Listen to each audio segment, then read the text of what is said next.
Le romantisme dont on va parler aujourd'hui, c'est pas tout à fait le romantisme commercial de la Saint-Valentin, quoique ce romantisme-là n'est pas complètement étranger à ce dont je vais parler ici. Ce qui m'intéresse surtout, c'est le courant romantique dans l'histoire des idées.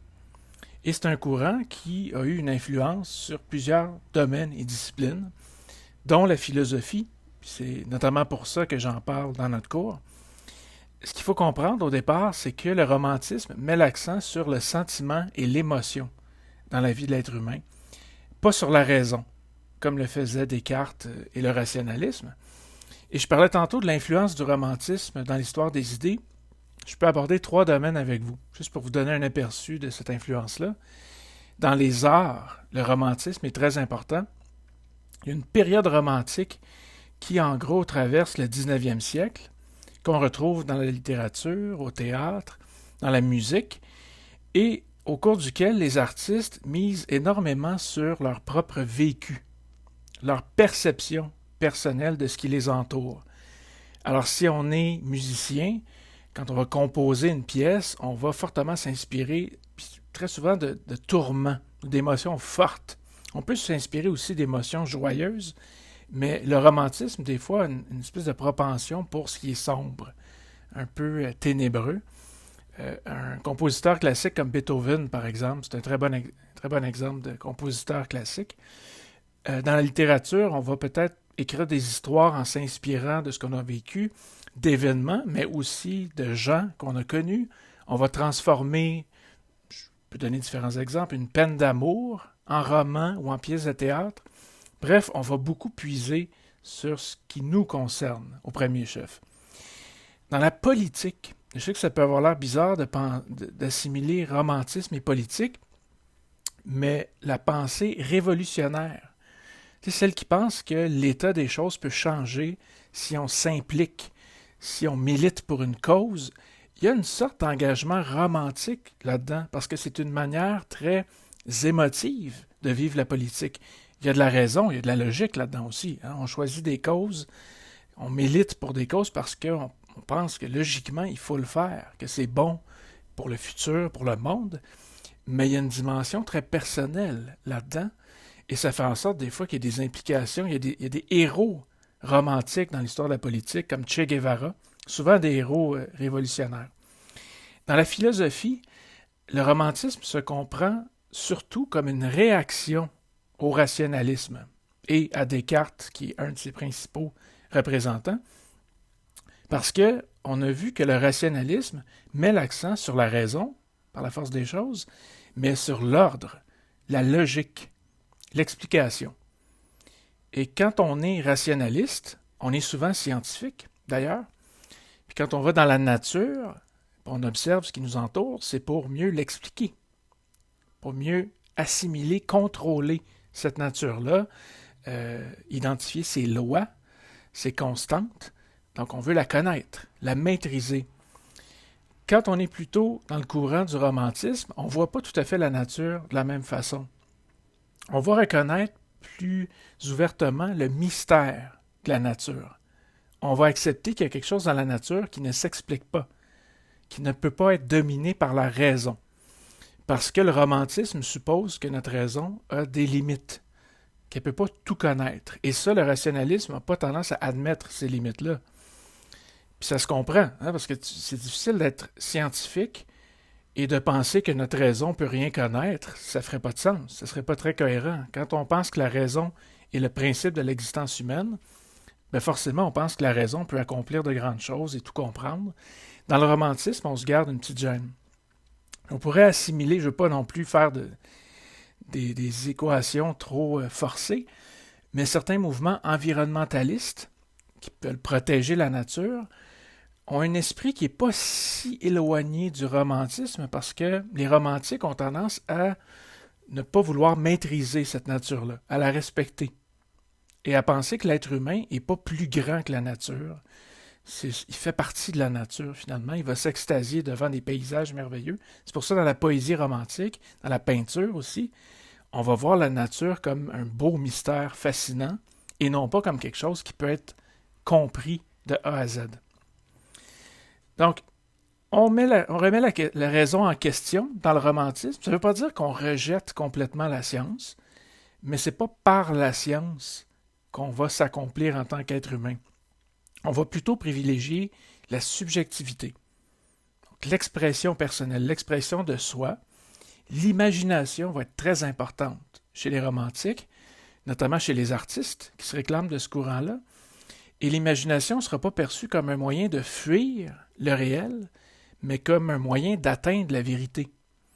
À partir du moment où c'est la subjectivité qui est importante, où la perception personnelle est centrale, ben on pense que cette perception-là est un moyen d'atteindre la connaissance et la vérité, qu'on n'a pas besoin de passer par une sorte de raison objective, un recul qui nous permettrait scientifiquement de démontrer que quelque chose est vrai.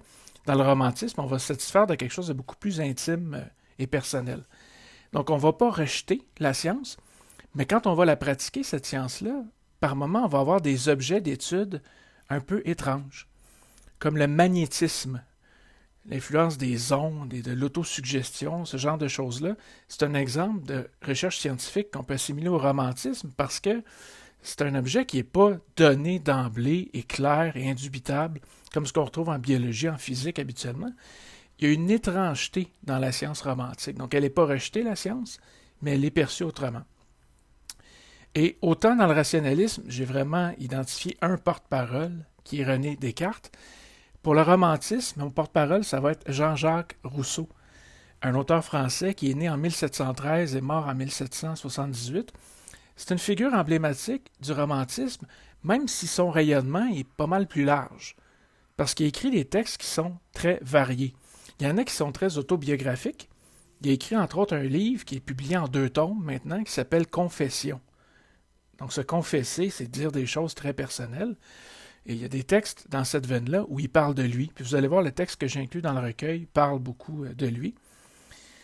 C'est tiré du livre qui s'appelle Les rêveries du promeneur solitaire.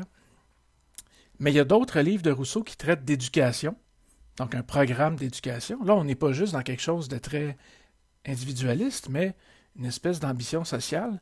Et d'ailleurs, il y a un livre qui est écrit qui s'appelle Le contrat social, que vous allez peut-être voir dans le cours 3 de philosophie au cégep, éthique et politique, parce que Rousseau, c'est un penseur politique de renom aussi. C'est quelque chose qui peut avoir l'air un peu étrange de la part de quelqu'un qui est très individualiste et associé au romantisme, que de penser le contrat social. Mais on verra, je vais dire quelques mots tantôt sur ce livre-là. Mais je vais revenir sur le titre du livre « Les rêveries du promeneur solitaire » parce que il n'y a pas beaucoup de titres de livres qui sont plus romantiques que ça. Les 3 mots principaux du titre, à mon avis, renvoient parfaitement au romantisme. Rêverie, tout d'abord. Donc, une rêverie, c'est pas tout à fait un rêve. C'est-à-dire qu'on n'est pas endormi. Quand on fait une rêverie, c'est pas la nuit seulement que ça se passe. C'est comme un état d'esprit un peu mystérieux. Quand la raison est un peu endormie, nous, on ne l'est pas complètement, c'est pas du sommeil complet, mais notre raison est un peu endormie, puis on se met à penser, à cogiter à différentes choses, à faire des associations entre des choses qu'on voit, qu'on a vécues. On se laisse aller, on se déprend un petit peu du quotidien pour s'abandonner à nos pensées personnelles. L'autre, donc ça c'est pour rêverie, les rêveries du promeneur. Donc la promenade, c'est pas tout à fait comme un déplacement très précis. Tu sais, je dirais pas, je me suis promené vers l'épicerie. Quand on va dans un lieu où on sait où on s'en va, c'est très précis, c'est un déplacement qui est utilitaire. Une promenade, c'est un peu plus libre, c'est plus improvisé. Puis ça suppose aussi un rapport à la nature, parce que je pense pas qu'on dirait je vais faire une promenade dans une ruelle. Ça marche pas vraiment, mais une promenade au parc, en forêt. Puis on sait que la nature, pour les romantiques, c'est très important, j'en parlais tantôt. Donc la promenade, il y a quelque chose aussi, un peu comme une rêverie. La rêverie, c'est comme une espèce de promenade mentale, psychique. Ben, la promenade, ça, c'est le versant physique, finalement. Et solitaire. Donc les rêveries d'un promeneur solitaire, la solitude est très importante dans le romantisme. Beaucoup de romantiques ont l'impression d'être un peu seuls au monde, d'être incompris. Étant donné que leur perception personnelle est si importante, c'est pas toujours facile de la communiquer aux autres, d'être compris, d'être aimé. Puis on ne sait pas toujours si les romantiques veulent vraiment se rapprocher. Souvent, il y a une tension entre le fait de vouloir rester dans son monde, mais d'avoir la nostalgie ou le désir d'un vrai lien, qui devient difficile parce qu'on ne se mêle pas facilement aux autres, étant très centré sur notre vécu, notre perception personnelle des choses. Et parlant de tension, un peu, ça va avec ce que je viens de dire, c'est que le livre Les rêveries du promeneur solitaire a été publié dans la foulée d'un autre livre qui a été mal reçu. Parce que vous allez voir, le chapitre que j'ai mis des rêveries du promeneur solitaire, c'est un chapitre dans lequel Rousseau se plaint beaucoup. Il se dit incompris, il trouve que la société l'a rejeté. C'est parce que le livre qu'il venait juste de publier, qui s'appelait Rousseau, juge de Jean-Jacques. Donc vous voyez que c'est un livre où, encore une fois, il parlait de lui. Il a été mal reçu et Rousseau a l'air de s'en plaindre. Mais il y a une petite tension ici parce que si Rousseau est vraiment solitaire et seul au monde, il ne devrait pas avoir d'attente de la part de la société. Il devrait accepter le fait que la société ne le comprend pas. Mais s'il s'en plaint, ça doit être parce qu'il y avait l'espoir d'être compris. Hein? Si vous êtes déçu de quelque chose parce que vous aviez une attente, vous attendiez quelque chose qui ne s'est pas produit. Donc si on est déçu de l'accueil qui est fait à un livre qu'on a écrit, c'est parce qu'on espérait un dialogue avec la société. Donc ça, c'est une tension très intéressante dans le romantisme, entre vouloir être seul et espérer être compris, lu et entendu. Une autre tension dans le romantisme, c'est entre liberté et déterminisme. C'est deux choses qui ne vont pas ensemble à première vue. La liberté, c'est de choisir librement quelque chose, en vertu de notre choix à nous, sans suivre qui que ce soit, sans suivre d'ordre. Le déterminisme, au contraire, c'est quand il y a des facteurs qui nous orientent, qui influencent nos choix, nos décisions, nos trajectoires. Habituellement, les conceptions de l'être humain vont plutôt d'un côté ou de l'autre. On a vu avec Descartes, avec Galilée, puis avec l'humanisme en général, la liberté est très importante. On a vu que l'être humain peut s'autodéterminer, choisir pour lui-même. C'est quelque chose qui est très axé sur la liberté. Mais on va voir qu'il y a d'autres conceptions de l'être humain, dont la psychanalyse de Freud, qui est très déterministe parce que l'inconscient, pour Freud, oriente nos choix, nos décisions. Dans le romantisme, on est un petit peu entre les deux. Parce que d'un côté, en mettant l'accent sur notre perception personnelle, notre vécu, on se centre un peu sur nous-mêmes et on accentue notre liberté, notre choix, notre perception des choses. On n'a pas à suivre ce que les autres nous disent. On peut développer notre point de vue. Puis les arts romantiques sont très libres de cette façon-là. C'est la perception de chacun et chacune. En revanche, puis dans le texte que j'ai inclus dans le recueil, Rousseau parle beaucoup du destin, de la destinée. Or, le destin, c'est l'anti-liberté. Le destin, c'est notre sort, c'est ce qui nous arrive sans qu'on ait le contrôle. Tu sais, quand on s'acharne contre notre sort, on se dit que je ne suis pas chanceux. Autrement dit, j'ai fait tout ce qu'il fallait pour qu'il arrive telle ou telle chose, et le sort s'est acharné contre moi. Le destin en a voulu autrement, sans que je puisse le contrôler. Le destin a déterminé ce qui m'est arrivé. On sent que Rousseau est pris entre les deux. Il veut proposer sa perception, puis en même temps, il a l'impression que le destin impose ce qu'il doit dire et faire. Et Rousseau essaie de se sortir de cette contradiction-là d'une façon assez intéressante. Je vais vous lire le passage du texte, vous allez le trouver dans le recueil. Il dit « J'ai pris le seul parti qui me restait à prendre, celui de me soumettre à ma destinée. » Vous voyez, il essaie de cumuler les deux, parce que premièrement, c'est sûr qu'il parle de se soumettre à sa destinée, ça c'est très déterministe, mais il dit « J'ai pris le seul parti qui me restait à prendre », donc c'est comme si c'était un choix de se soumettre à sa destinée.